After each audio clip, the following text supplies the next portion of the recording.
और पाकिस्तान के जनरल, एक और जनरल ढाका पहुंचे हैं और वहां पर वो चिकन स्नैक एरिया का भी दौरा करने जा रहे हैं। लगातार ऐसा हो रहा है कि पाकिस्तान आर्मी के लोग बांग्लादेश आ रहे हैं और लगातार आ रहे हैं। ऐसा लगता है कि मोहम्मद यूनुस ने पाकिस्तान की आर्मी के लिए दरवाजे खोल दिए हैं। वैसे भी बांग्लादेश में एक बहुत बड़ा तबका है जो पहले से पाकिस्तान को बड़े वे में सपोर्ट करता आया है या अपने आप को अभी भी पाकिस्तानी समझता आया है। अब पाकिस्तानी आर्मी के सेकंड बिगेस्ट जनरल की ढाका में मौजूदगी क्या कहा जाए। युद्ध के दौरान बांग्लादेश में एक एयरबेस था जिसका नाम था लाल मुनीर हाट और 1945 के बाद से लगभग वो बंद पड़ा था, उस पर आवाजाही नहीं थी। एक दो इक्का दुक्का लोग साफ सफाई के लिए वहां रहते थे, लेकिन अब पिछले लगभग कई महीने से जब से कहें कि मोहम्मद यूनुस ने बांग्लादेश की सत्ता संभाली है तब से लेकर अब तक धीरे धीरे वहां निर्माण का काम चल रहा है। और मौजूदा वक्त में खबर यह है कि वहां एक बहुत बड़ा अच्छा खासा हैंगर बना दिया गया है जहां पर फाइटर जेट्स खड़े होंगे, हेलीकॉप्टर्स खड़े होंगे, यहाँ पर रडार सिस्टम भी लगाए जा रहे हैं और यहां पर मिसाइलों की तैनाती भी की जाएगी। ये लाल मुनीर हाट एयरबेस की चर्चा इसलिए ज्यादा है क्योंकि भारत का जो मेघालय है उससे ये सिर्फ महज 12 किलोमीटर दूर है और भारत का जो चिकन नेक है जो हमारे सेवन सिस्टर्स को या फिर कहेंगे नॉर्थ ईस्ट के राज्यों को जोड़ता है उसकी दूरी महज 125 किलोमीटर है। तो यहां चीन और पाकिस्तान मिलकर इस निर्माण को कर रहे हैं और यह खबर ऐसे वक्त में आई है जब अभी भारतीय इंटेलिजेंस का एक दल बांग्लादेश में गया हुआ था और उस इंटेलिजेंस दल के सामने ही जो सेना प्रमुख हैं बांग्लादेश के फखरुज्जमान, वो वहां का दौरा करके आए हैं, वहां देख कर आए हैं कि निर्माण कार्य क्या कुछ चल रहा है। तो चीन पाकिस्तान क्या कुछ नई खिचड़ी पका रहे हैं इस लाल मुनीर हाट एयरबेस से। बांग्लादेश लगातार पाकिस्तान की आर्मी से मिल रहा है। पाकिस्तान के फौजी बांग्लादेश आ रहे हैं, बांग्लादेश के टॉप जनरल आसिम मुनीर से मिल रहे हैं। इसके बावजूद अगर मोदी जी की आंख नहीं देख पा रही है तो आंख फूटी हुई है। सुनिए, या अगर आप कह रहे हैं आंख ठीक है तो भैया कुछ ना कुछ तो फटा पड़ा है जो इनके समझ में नहीं आ रहा, दिख नहीं रहा है। मैं बता रहा हूं, बांग्लादेश और पाकिस्तान एक हैं। उधर बांग्लादेश और पाकिस्तान तो एक हैं ही, बांग्लादेश इधर भी चाइना के साथ भी है, चाइना पाकिस्तान के साथ है, पाकिस्तान के साथ तुर्की अजरबैजान है, तुर्की के साथ और भी इधर उधर के देश मौजूद है। सीधा सीधा अमेरिका पाकिस्तान के साथ है।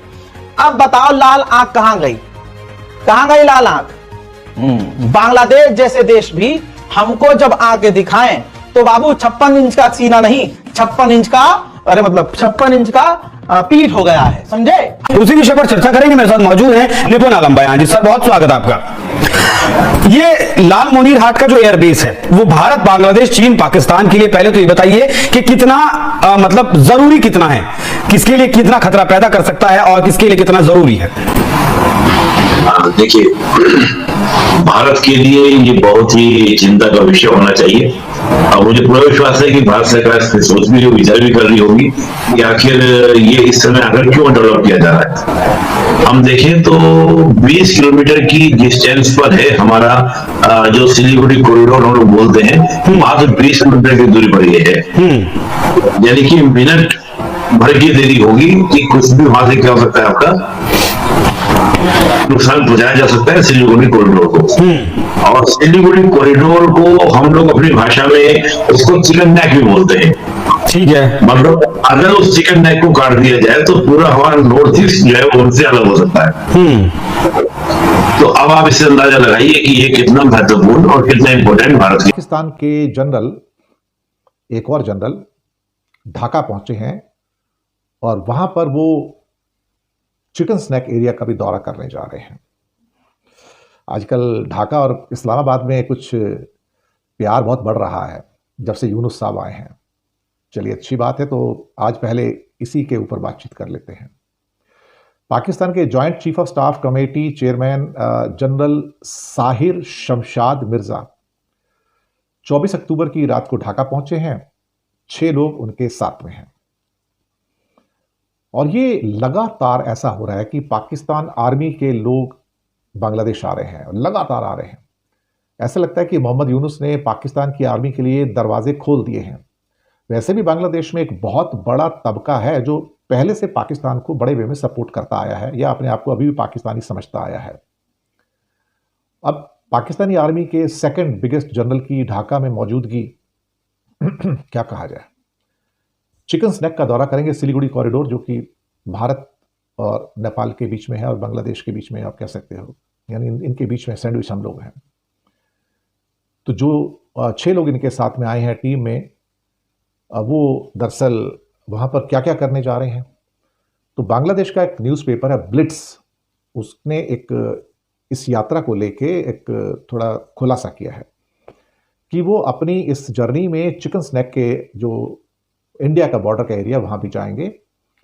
और ये नॉर्मली 22 किलोमीटर का एक, क्या कह सकते हैं कि चौड़ाई का एरिया है, कि 60-70 किलोमीटर का एक चिकन स्नैक का एरिया जो नॉर्थ ईस्ट को भारत से जोड़ता है। काफ़ी सेंसिटिव माना जाता है, और एक जगह तो ऐसा होता है कि उसकी चौड़ाई सिर्फ 17 किलोमीटर रह जाती है। लेकिन हाँ, जब से शेख हसीना गई हैं तब से करीब करीब इस किस्म के जो टूर्स हैं पाकिस्तान की आर्मी के और बांग्लादेश के बीच में मजबूत होते हुए जो रिश्ते हैं, वो अब साफ दिखाई दे रहे हैं। और जैसे मैंने पहले भी कहा कि बांग्लादेश के अंदर एक बहुत बड़ा पॉपुलेशन का भी सेगमेंट है जो हमेशा से पाकिस्तान को सपोर्ट करता आया है। शायद इस्लामिक मुल्क होने के नाते वो भी इस्लामिक हैं, हम भी इस्लामिक हैं, लेकिन बांग्लादेश काफ़ी मायनों में थोड़ा प्रोग्रेसिव हो गया था, सेकुलर हो गया था। और बांग्लादेश में करीब करीब 1.25 करोड़ हिंदू भी रहते हैं वहाँ पर। लेकिन ऑफ लेट चीज़ें जो थोड़ी सी बिगड़ती हुई नज़र आ रही हैं। मैंने बांग्लादेश को काफ़ी कवर किया है अपने चैनल्स के ऊपर, और अब ये जो यात्रा हो रही है सेकंड इन कमांड की यहाँ पर, वो अपने आप में बहुत महत्वपूर्ण है। और इनकी जो भी मीटिंग्स हैं वो सब बहुत सीक्रेट रखी जा रही हैं। तो भारत के अंदर भी थोड़ी इनको लेके काफ़ी चिंता है कि भाई अल्टीमेटली हो क्या रहा है यहाँ पर और क्यों हो रहा है।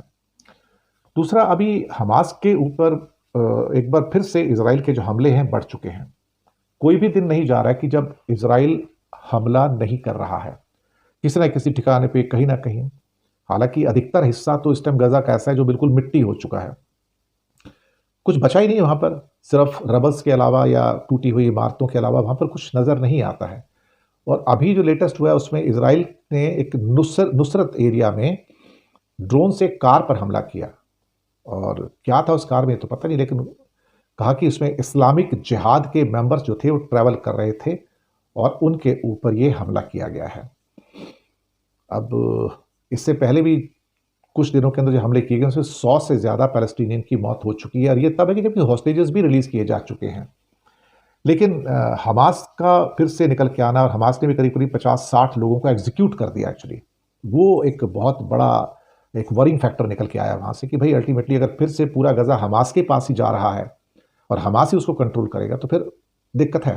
Let there be some neutral authority, neutral Palestinian authority जो वहाँ पर राज करे और पीसफुली वहाँ पर पैलेस्टीनियन को सब फैसिलिटीज़ दे सके, उसके तो हम भी सपोर्ट करते हैं।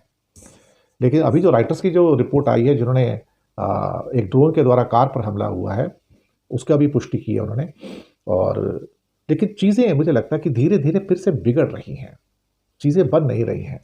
होस्टेजेस तो रिलीज़ कर दिए गए हैं, लेकिन चीज़ें अब आज के बाद मुझे नहीं लगता कि शायद ये और बन पाएंगी, बल्कि बिगड़ने के चांसेस जो हैं यहाँ पर काफ़ी ज़्यादा बनते चले जा रहे हैं।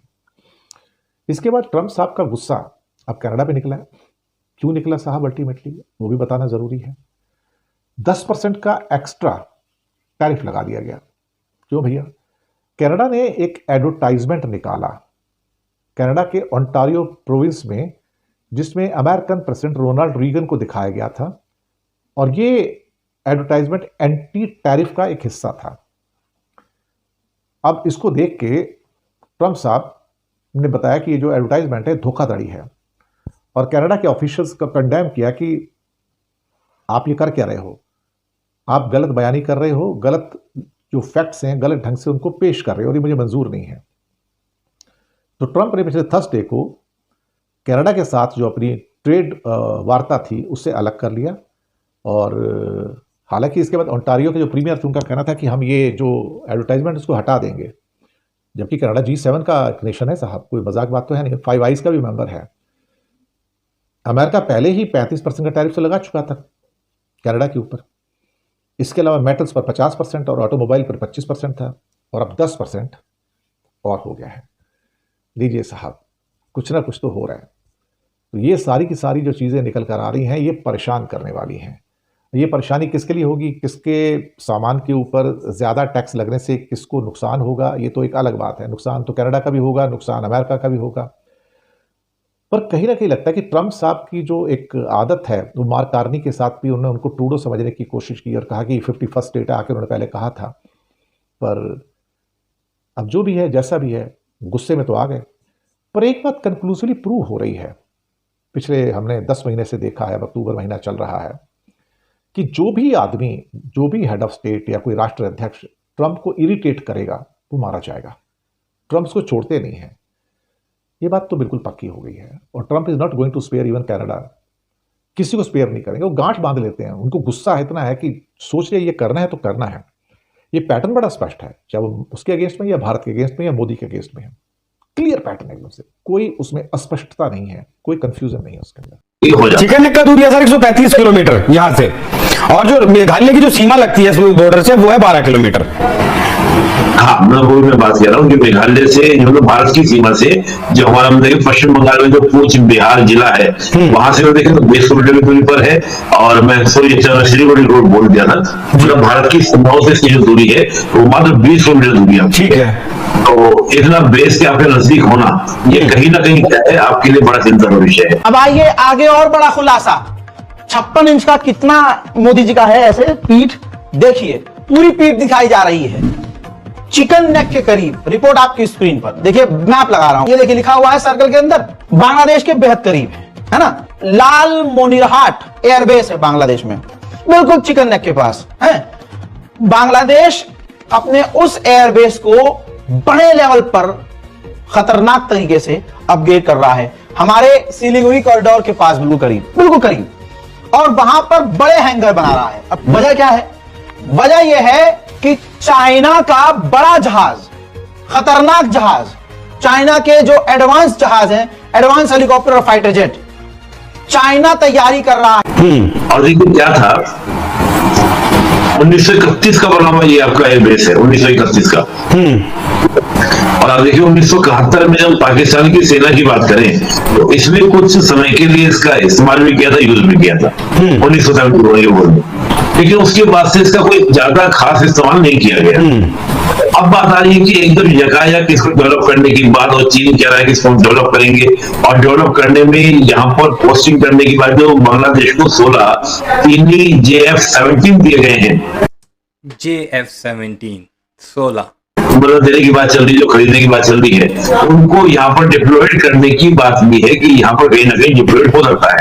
और हम देखें तो मैं देख रहा था कि J-10C जो लड़ाकू विमान है, वो लगभग आपका क्या पूरा हो चुका है, करीब 20 के करीब बांग्लादेश ले रहा है। तो अगर हम इसकी कैपेसिटी की बात करते हैं तो 10 से 12 जो लड़ाकू विमान है वो हर समय रखे जा सकते हैं आपके इस पूरे आपका बेस के ऊपर। मुझे लगता है कि ये एक सुंदर हिस्ट्री बन जाता है कि मेरा चिकन नेक जो है, यानी कि मेरा जो कॉरिडोर है वो दूर नहीं है, भारत की सीमाएं भी बहुत दूर से नहीं बैठती है। तो मुझे लगता है कि लाल मोनिरहाट जो एयरबेस है तो निश्चित रूप से चीन, और हाँ JF-16 की जब हम बात कर रहे हैं तो वो पाकिस्तान और चीन दोनों मिलकर तैयार की है, विषय बन जाता है। नहीं, पाकिस्तान क्यों यहाँ, मतलब चीन तो अकेला उसका निर्माण कर सकता है, फिर पाकिस्तान ने बीच में टांग क्यों उड़ाई?